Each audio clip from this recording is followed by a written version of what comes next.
Sementara Gus Hans mengaku menghargai atas keputusan Mahkamah Konstitusi menolak gugatan Tri Risma hari ini dan Gus Hans. Gus Hans pun memberi ucapan selamat kepada Khofifah Emil dan berharap dapat membangun Jawa Timur yang lebih maju dan bebas korupsi.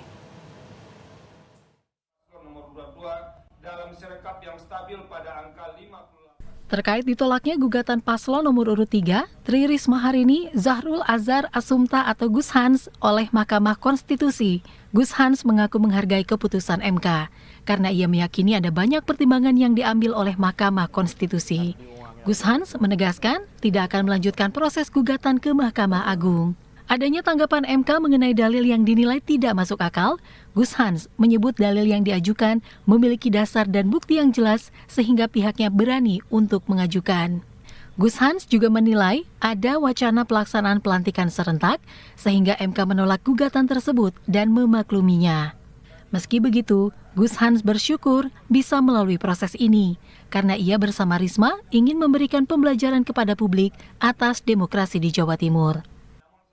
Sebenarnya saya sudah tidak tertarik untuk membahas ini ya, karena kan ini sudah selesai.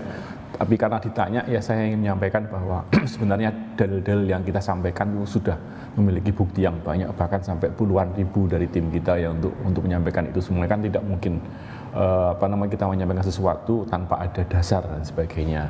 Saya kira mungkin ada karena faktor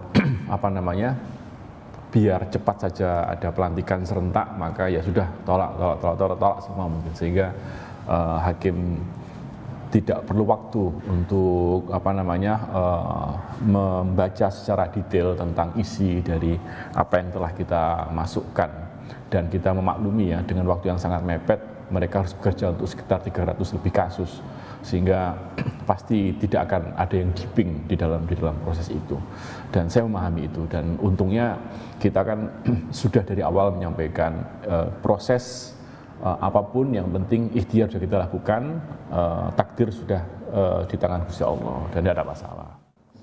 Gus Hans juga memberikan ucapan selamat kepada Khofifah Emil dan mengaku sudah berkomunikasi dengan Emil Dardak.